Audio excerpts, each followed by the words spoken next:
إن الحمد لله نحمده ونستعينه ونستغفره ونعوذ بالله من شرور أنفسنا ومن سيئات أعمالنا من يهده الله فلا مضل له ومن يضلله فلا هادي له وأشهد أن لا إله إلا الله وحده لا شريك له وأشهد أن محمدا عبده ورسوله أما بعد فإن خير الحديث كتاب الله وخير الهدي هدي محمد صلى الله عليه وسلم وشر الأمور محدثاتها وكل محدثة بدعة وكل بدعة ضلالة وكل ضلالة في النار. يا أيها الذين آمنوا اتقوا الله حق تقاته ولا تموتن إلا وأنتم مسلمون. يا أيها الناس اتقوا ربكم الذي خلقكم من نفس واحدة وخلق منها زوجها وبث منهما رجالا كثيرا ونساء واتقوا الله الذي تساءلون به والأرحام إن الله كان عليكم رقيبا. يا أيها الذين آمنوا اتقوا الله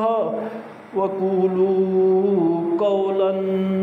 سديدا يصلح لكم أعمالكم ويغفر لكم ذنوبكم ومن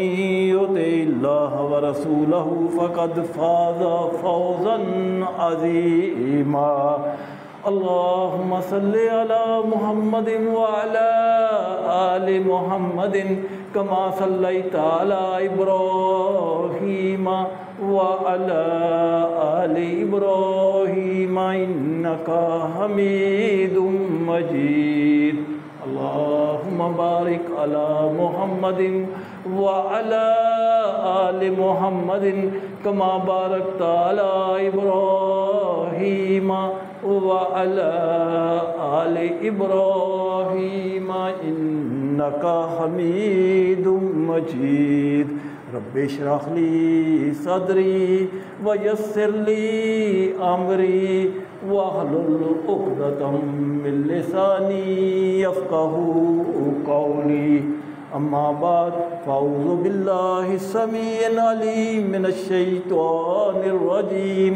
بسم الله الرحمن الرحيم. إن هذا لهو البلاء المبين وفديناه بذبح عظيم وتركنا عليه في الآخرين. سلام على إبراهيم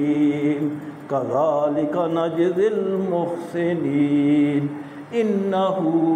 من عبادنا المؤمنين.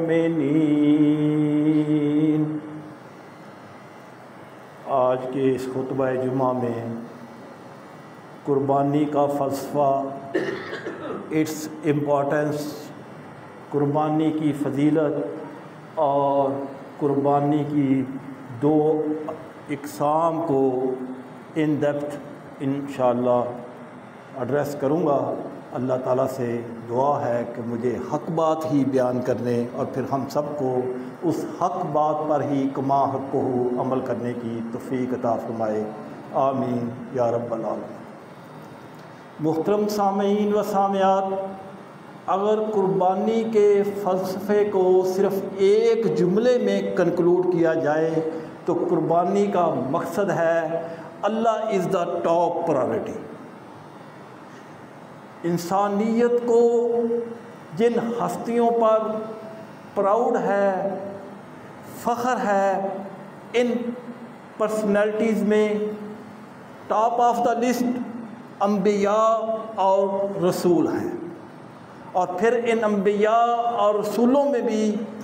دو پرسنالٹیز ایسی ہیں جن کو اللہ تعالیٰ نے فالو کرنے کا حکم دیا، اطاعت کرنے کا حکم دیا، اور ان دو انبیاء میں پہلے نمبر پر ہمارے نبی کریم امام الانبیاء امام المرسلین محمد الرسول اللہ صلی اللہ علیہ وسلم ہیں، اور دوسرے نمبر پر آپ کے جد امجد سیدنا ابراہیم علیہ السلام ہیں۔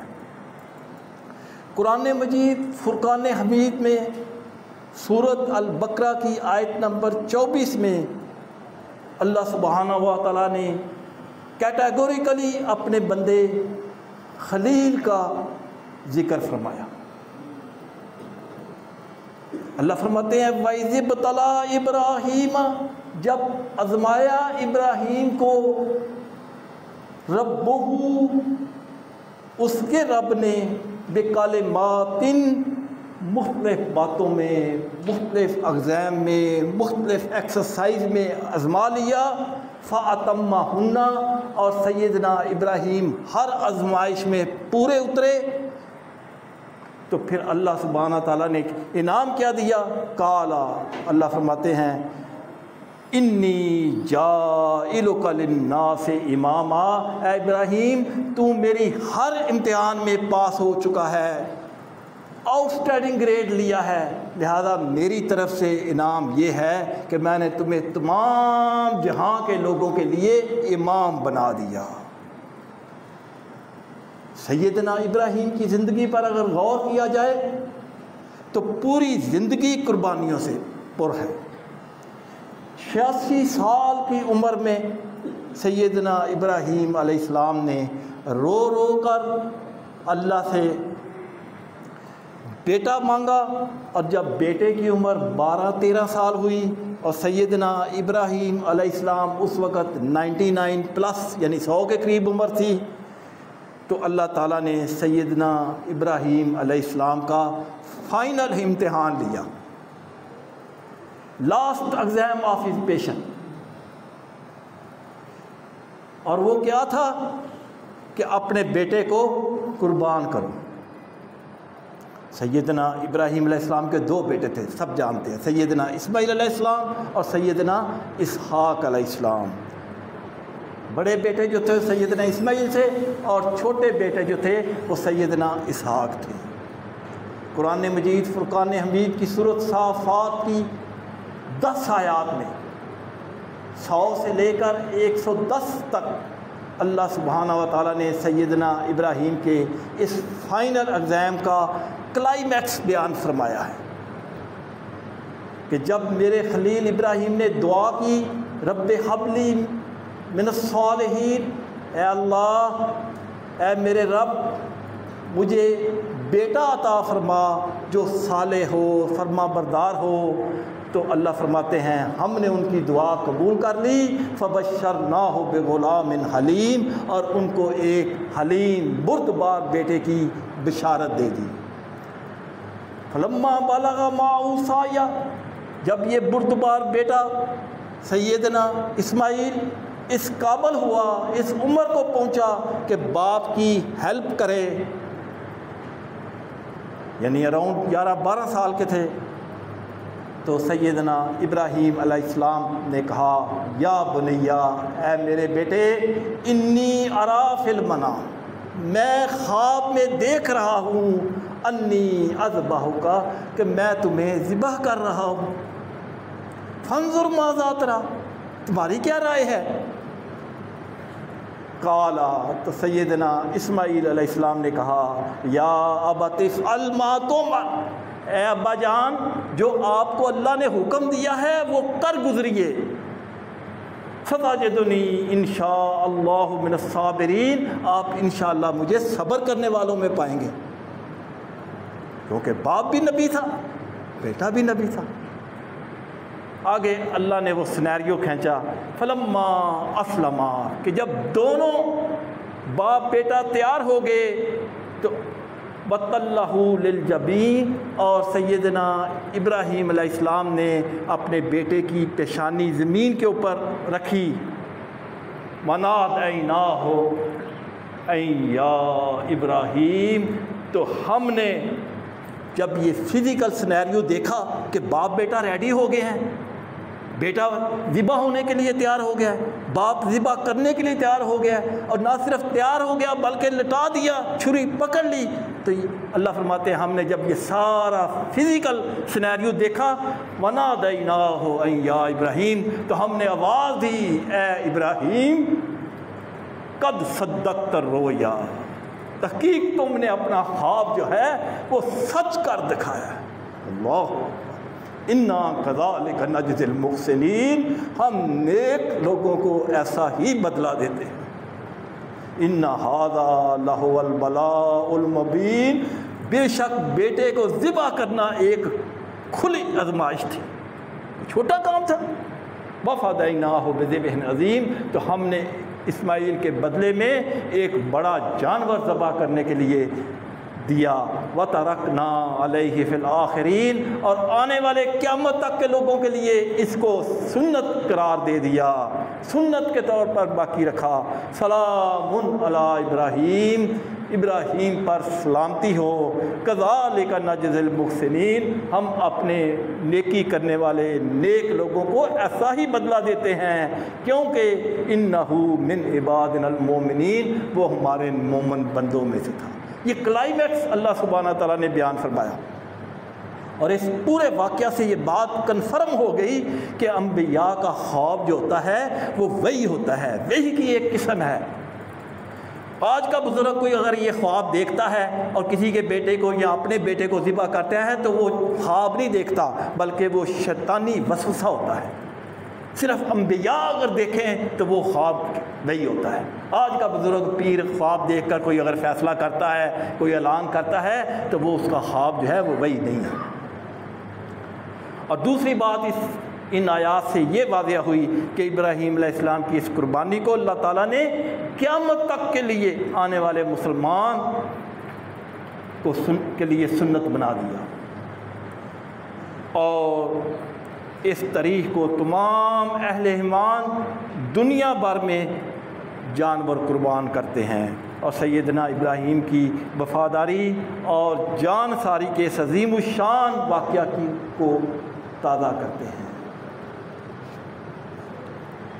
سورۃ الحج کی آیت نمبر 37 میں اللہ سبحانہ تعالیٰ نے قربانی کا فلسفہ بیان فرمایا کہ قربانی کرنے کا اصل مقصد کیا ہے. اللہ فرماتے ہیں لَن يَنَالَ اللَّهَ لُحُومُهَا، نہیں پہنچتا اللہ کے پاس تمہاری قربانی کے جانوروں کا گوشت، وَلَا دِمَاؤُهَا، اور نہ ہی ان قربانی کے جانوروں کا خون، وَلَٰكِن يَنَالُهُ التَّقْوَىٰ مِنكُمْ، اس کے پاس جو چیز پہنچتی ہے وہ ہے تمہارا تقویٰ، کہ تم کتنا اللہ سے ڈرتے ہو، کتنا اس کے حکم کو مانتے ہو، کتنا دین اسلام کے مطابق چلتے ہو، یہ چیز اللہ دیکھتا ہے. کذالک، اسی لیے سخرھا لکم، اس نے اتنے بڑے بڑے جانوروں کو تمہارے تابع کر دیا. لتکبروا اللہ علی ما ہداکم، تاکہ تم اللہ کی کبریائی بیان کرو جس طرح اس نے تمہیں ہدایت دی. وبشر المحسنین، اور نیکی کرنے والوں کے لیے بشارت ہے. اللہ تعالیٰ نے یہ کیوں فرمایا کہ میرے پاس تمہارے جانوروں کی قربانی کا نہ گوشت پہنچتا ہے نہ خون پہنچتا ہے؟ اس کی وجہ یہ تھی کہ زمانہ جاہلیت میں جب اہل عرب اپنی قربانی کرتے تو وہ قربانی کا گوشت اور خون لے کر کعبہ میں آ جاتے، وہاں پہ کعبہ میں گوشت رکھ دیتے اور خون کے چھینٹے جو ہیں وہ کعبہ کے اوپر مارتے، اور اللہ کو کہتے کہ ہم نے گوشت بھی لے آئے ہیں، ہم خون بھی لے آئے ہیں. تو اللہ نے ان کی یہ جو بدعت تھی، اس جہالت تھی، جو اس کو رد فرمایا اور کہا کہ مجھے تمہارے جانوروں کے قربانی کا گوشت کی ضرورت نہیں، اور نہ ہی تمہارے قربانی کے جانوروں کا خون کی ضرورت ہے، بلکہ میں تو تمہارا خلوص دیکھتا ہوں، تمہارا تقوی دیکھتا ہوں کہ تم دل سے بھی اللہ کی برائی بیان کرتے ہو کہ نہیں، اللہ کی برتری مانتے ہو کہ نہیں۔ لہذا اس گوشت اور خون کو لانے کی ضرورت نہیں، بلکہ میرے احکامات کو مانو، بلکہ اس کا نہ صرف مانو بلکہ اظہار بھی کرو۔ کیسے کرو؟ تکبیرات بلند کرو۔ یاد رکھیں کہ قربانی جو ہے اس کی دو قسمیں ہیں، دو قسم کی قربانی ہے۔ فرض قربانی جس کا ذکر سورۃ حج کی آیت نمبر 37 میں آیا ہے، اور یہ قربانی حاجی لوگ کرتے ہیں منی میں، اور اس قربانی کا نام ہے ہدی، یعنی اس قربانی کو جو حاجی لوگ کرتے ہیں اس کو ہدی کہتے ہیں، اور یہ قربانی حاجی لوگوں پر فرض ہے۔ اگر کسی وجہ سے حاجی یہ قربانی نہ کر سکے،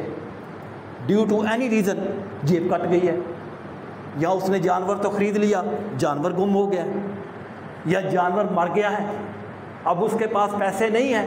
کہ وہ نیا جانور خریدے، جبکہ یہ فرض ہے، تو اللہ تعالیٰ نے اس کی پینلٹی مقرر کی ہے، فدیہ مقرر کیا ہے، اور وہ فدیہ کیا ہے کہ جو حاجی قربانی نہ کر سکے ڈیو ٹو اینی ریزن، وہ 10 روزے رکھے۔ پھر اللہ تعالیٰ نے ان 10 روزوں کا بھی بتا دیا کہ کب رکھنے ہیں، کون سے وقت رکھنے ہیں، کون سے دنوں میں رکھنے ہیں۔ سورۃ بقرہ کی آیت نمبر 196 میں اللہ سبحانہ تعالیٰ نے ان روزوں کے متعلق تفصیل سے بیان فرمایا۔ اللہ فرماتے ہیں فَمَن لَّمْ يَجِدْ، بس جس حاجی کے پاس قربانی نہ ہو، فَصِيَامُ ثَلَاثَةِ أَيَّامٍ، تو 3 روزے وہ حج کے دنوں میں رکھے گا۔ اور حج کے دنوں کی ایکٹیویٹی کتنے دن کی ہے؟ 6 دن کی، 8 منا کا، 9 عرفات کا، 10 منا کا قربانی کا دن، اور 11 12 دن، 6 دن کی ایکٹیویٹی ہے۔ تو ان 6 دنوں میں اس نے روزے رکھنے ہیں، اور ان میں بھی 2 دن وہ نہیں رکھ سکتا، کیونکہ ایک عرفات کا دن ہے، اس میں حاجی کو روزہ رکھنے کی اجازت نہیں ہے، کیونکہ وہ پہلے ہی بڑا مشقت والا دن ہوتا ہے، اور دوسرا عید کا دن جس دن لوگ قربانی کرتے ہیں، ان 2 دنوں میں وہ روزہ نہیں رکھے گا۔ باقی بچے 4 دن، 8 منا اور 3 یوم تشریق، تو ان 4 دنوں میں وہ 3 روزے رکھے گا۔ اور جو فی الحج، حج کے دنوں میں یہ 3 روزے رکھا، وَسَبْعَ، اور جو 7 باقی بچ گئے ہیں، اِذَا رَجَعْتُمْ، جب وہ واپس اپنے گھر لوٹ آئے گا، پاکستان والا پاکستان آ جائے گا، انڈیا والا انڈیا چلا جائے گا، بنگلہ دیش والا بنگلہ دیش چلا جائے گا، امریکہ والا، یورپ والا، یونان والا، جو بھی ہے، جس ملک سے آیا ہے، جس جگہ سے آیا ہے، جب وہ اپنی جگہ پر اپنے گھر پر پہنچ جائے گا، وَسَبْعَ إِذَا رَجَعْتُمْ، تو 7 پھر وہ گھر پہنچ کر اپنے رکھے گا۔ تِلْکَ عَشَرَةٌ کَامِلَةٌ، اللہ فرماتے ہیں اس طرح یہ 10 ہوں گے۔ رکھنے 10 روزے ہیں، 3 ایام حج میں رکھنے ہیں، اور 7 جب تم گھر پہنچ جاؤ، اس طرح یہ 10 روزے ہوں گے۔ اس قربانی کو ہدی کہتے ہیں۔ اور دوسری قربانی جو ہے وہ ہے نفل قربانی، جو مسلمان تمام عید الاضحیٰ کو کرتے ہیں، 10 ذی الحجہ کو کرتے ہیں۔ اس قربانی کو نہر کہتے ہیں، اس قربانی کو ہدی کہتے ہیں جو حاجی کرتے ہیں، اور اس قربانی کو جو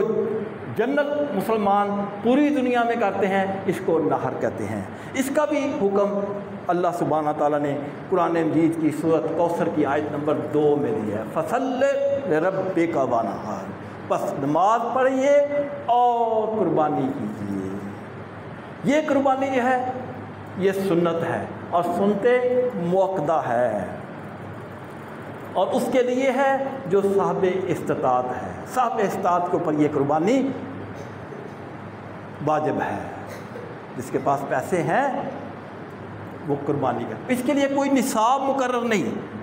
جیسے زکوٰۃ کے لیے نصاب مقرر ہے کہ 7.5 تولے سونا ہونا چاہیے یا اس کے ایکولنٹ پیسے ہوں تو اس کے اوپر زکوٰۃ فرض ہو جاتی ہے، قربانی کے لیے کوئی نصاب نہیں ہے۔ اگر کر سکتا ہے، اس کو پتہ ہے میرے پاس پیسے ہیں 50-60 ہزار روپیہ، کیونکہ اس کی بھی ریٹ کوئی نہیں، چھوٹا جانور بھی کر سکتا ہے، 50 والا بھی کر سکتا ہے، تو سب استطاعت جو یہ خود سمجھتا ہو کہ میں کر سکتا ہوں اس کے اوپر فرض ہے۔ اور اگر اس کے پاس پیسے ہوں اور اس کے باوجود وہ اگر نہیں کرتا تو سنن ابن ماجہ کی حدیث ہے 3123، اور اس کے راوی ہیں سیدنا ابو ہریرہ رضی اللہ تعالیٰ عنہ، کہتے ہیں کہ اللہ کے رسول صلی اللہ علیہ وسلم نے فرمایا من کان لہ سعۃ، جس شخص کے پاس استطاعت ہو، وہ قربانی کر سکتا ہو، اس کے پاس گنجائش ہو، ولم یجز، اور اس کے باوجود وہ قربانی نہیں کرتا، فلا یقربن مصلنا، تو وہ ہماری مصلی عیدگاہ کے پاس بھی نہ آئے۔ تو لہذا اگر انسان کے پاس صاحب استطاعت ہے، اتنے پیسے ہیں کہ وہ قربانی سال میں ایک دفعہ کرنی ہے، تو اس کو قربانی کرنی چاہیے، اور اگر کسی کے پاس طاقت نہیں ہے تو پھر نہیں ہے۔ کون کون سے اسپیشیز قربانی کے لیے الاؤڈ ہیں، جانور کون کون سے؟ تو اللہ نے سورۃ انعام کی آیت نمبر 143 اور 144 میں 8 قسم کے جانوروں کا ذکر فرمایا، نر اور مادہ، بھیڑ اور دمبا نر اور مادہ، بکری اور بکرا نر اور مادہ، گائے اور بیل، کاؤ اور بل نر اور مادہ، اور چوتھے نمبر پہ گائے اور بیل نر اور مادہ۔ یہ 4 قسم کے، اونٹ اور اونٹنی، بکری بکرا، بھیڑ دمبا، گائے بیل، اونٹنی اور اونٹ، یہ 4 ہیں اور 4 ان کے مادہ ہیں۔ بھینس اور کٹے کے بارے میں اجتہاد ہے کہ کر سکتے ہیں، اگر گائے مل رہی ہے تو گائے کرنی چاہیے، لیکن گائے اگر بہت زیادہ کاسٹلی ہے، استطاعت سے باہر اس کی قیمت ہے، یا جان بوجھ کر لوگوں نے، وپاریوں نے اس کی قیمتیں بڑھائی ہیں، تو پھر بھینس اور کٹا بھی کیا جا سکتا ہے، لیکن یہ اجتہاداً مسئلہ ہے، کوئی اس میں لڑائی والا مسئلہ نہیں ہے۔ صاحب استطاعت ہے، گائے کر سکتا ہے تو وہی کرنی چاہیے۔ اس کے علاوہ بھی کئی حلال جانور ہیں، جیسے نیل گائے حلال ہے لیکن اس کی اجازت نہیں ہے، ہرن حلال ہے لیکن اس کی اجازت نہیں کہ وہ بیڑ کی جگہ پہ ہرن کر لے، اس طرح مارفو یا الاؤ ہے، حلال ہے لیکن قربانی نہیں کر سکتے۔ تو کئی جانور ایسے ہیں جو حلال ہیں لیکن ان کی قربانی نہیں ہے۔ لیکن بھینس کو علماء نے چونکہ گائے کے اوپر لیا ہے تو اس کی وہ اجتہاداً جو ہے سعودی علماء نے اور دوسرے مختلف ممالک کے علماء نے بھینس کو اور کٹے کو اجتہاداً الاؤ کیا ہے کہ جائز ہے، اور اگر آپ کے پاس گائے ہے تو لڑائی کرنے کی ضرورت نہیں، آپ گائے ہی کریں۔ لیکن جو بھی جانور کرنا ہے وہ مثنیٰ 2 دانتوں والا ہو، اس لحاظ سے بکری بکرا 2 سال کے بعد دوندا ہوتا ہے، اور گائے بیل جو ہے یہ 3 سال کے بعد دوندا ہوتا ہے، اور اونٹنی 5 سال کے بعد دوندا ہوتا ہے۔ تو اس کی عمر کے حساب سے اندازہ لگایا جا سکتا ہے کہ یہ دوندا ہے کہ نہیں، کیونکہ مارکیٹ میں تو وہ دھوکہ دینے کے لیے تیار بیٹھے ہوتے ہیں نا، کہ بندہ آئے اور اس کو دھوکہ دیں، خود ہی دانت توڑ دیتے ہیں، کھیرا بنا دیتے ہیں، جو ان کا چکر ہے کرا دیتے ہیں، تو ایسا دھوکہ نہیں کرنا چاہیے، یہ کمائی جو ہے یہ حرام ہو جاتی ہے دھوکہ کرنے سے۔ صحیح مسلم کی حدیث ہے 3185، جس کے راوی سیدنا جابر بن عبداللہ رضی اللہ تعالیٰ عنہ کہتے ہیں کہ گائے میں 7 لوگ شامل ہو سکتے ہیں، گائے کی قربانی میں 7، اور اونٹ کی قربانی میں 10 لوگ شامل ہو سکتے ہیں، میکسیمم ہے، یہ تعداد جو ہے یہ میکسیمم ہے۔ کم بے شک 2 ہو جائیں، 2 مل کر گائے کر لیں، 3 مل کر گائے کر لیں، ایک ہی شخص گائے کر لے، اسی طرح اونٹ جو ہے ایک ہی اکیلا شخص جو ہے اونٹ اب کر لے اپنے گھر والوں کی طرف سے اپنی طرف، لیکن میکسیمم اونٹ میں 10 اور گائے میں 7 لوگ شامل ہو سکتے ہیں۔